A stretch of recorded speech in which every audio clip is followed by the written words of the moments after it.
Hello all, welcome to screen space. ఈ వీడియోలో Tom Watcher Thai horror movie review అయితే తెలుసుకుందాం. ప్రెసెంట్ ఇది నెట్ఫ్లిక్స్ లోకి అయితే స్ట్రీమింగ్ వచ్చింది. తెలుగు డబ్బింగ్ అయితే ఉండదు భయ్య, ఓన్లీ థాయ్ లాంగ్వేజ్ మాత్రమే ఉంటుంది. ఇంగ్లీష్ సబ్ టైటిల్స్ అయితే చూడొచ్చు.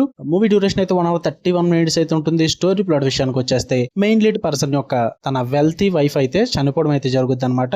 కానీ చనిపోయిన వెంటనే ఆమెను అయితే కప్పెట్టాడు భయ్య. తనతో ఒక 100 days అయితే టైం స్పెండ్ చేయాల్సి వస్తుంది. అసలు అలా ఎందుకు, అసలు తను ఎలా చనిపోయింది, మరి మెయిన్ లీడ్ హీరో ఏం చేశాడు, వీటన్నిటి చుట్టూ నడిచే స్టోరీ టామ్ వాచర్ మూవీ. ఇక ఫుల్ వీడియోలోకి వెళ్ళిపోయే ముందు వీడియో ఖచ్చితంగా లైక్ చేయండి అండ్ రివ్యూని కూడా చివరి వరకు చూడండి. అప్పుడే మీకు క్లియర్ గా అర్థమవుతుంది. అండ్ రివ్యూ కనుక నచ్చితే ఛానల్ కూడా ఖచ్చితంగా సబ్స్క్రైబ్ చేసుకోండి. అండ్ ఇన్స్టాగ్రామ్ లింక్ అయితే వీడియో కింద డిస్క్రిప్షన్ లో ఇవ్వడం జరిగింది. ఒకసారి వెళ్ళి ఫాలో కొట్టండి భయ్య. Movie updates and channel updates కోసం యూజ్ అవుతుంది.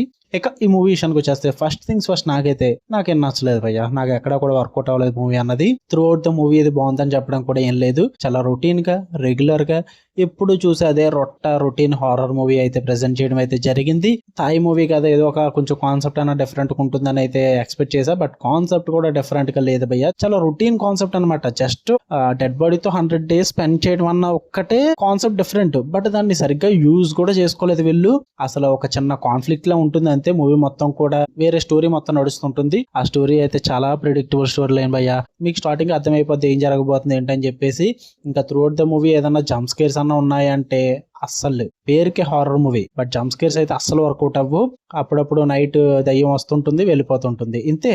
చాలా మూవీస్ లో చూస్తున్న హారర్ సీన్స్ ఏముంటాయో అవే ఉంటాయి ఇందులో. చాలా ఫెమిలియర్ గా, చాలా రొటీన్ టెంప్లెట్ ని అయితే యూజ్ చేసుకున్నారు వీళ్ళు. అది ఎక్కడ వర్కౌట్ అవ్వదు. ఇంకా క్లైమాక్స్ యాజ్ యూజువల్ అయ్యా ప్రిడిక్టబుల్ గా మీరు ఏదైతే అనుకుంటారో అదే జరుగుద్ది. కొత్తగా అయితే ఏమీ ఉండదు. నేనైతే ఈ టైప్ ఆఫ్ మూవీస్ చాలా చూసేసా. సో అందుకే నాకు అంతగా వర్కౌట్ అవ్వలేదు. పర్ఫార్మెన్సెస్ కూడా అంతగా నచ్చలేదు భయ్య. చాలా హార్డ్ పర్ఫార్మెన్సెస్ అయితే ఉన్నాయి.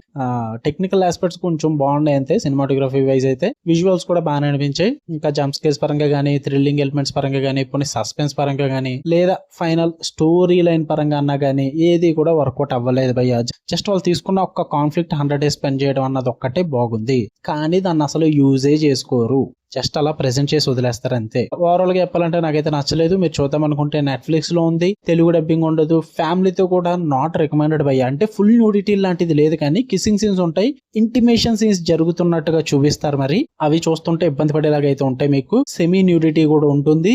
మరి అవి స్కిప్ చేసుకోగలను అనుకుంటేనే చూడండి. నేనైతే చూడొద్దనే చెప్తా. అంత గొప్ప మూవీ కూడా కాదు. మళ్ళీ వాటిని అంత టైమింగ్ లో స్కిప్ చేసుకోవాలంటే కూడా అవ్వదు. సో ఫ్యామిలీతో నాట్ రికమెండెడ్ భయ్య. మీరు చూద్దాం అనుకుంటే మీరు చూసుకోవచ్చు. ఓకే, మీకు కన్నా వీడియో వస్తే లైక్ చేయండి, షేర్ చేయండి, మీ ఒపీనియన్స్ కూడా కామెంట్ చేయండి. మళ్ళీ నెక్స్ట్ వీడియోలో కలుద్దాం. Until then love you all, by.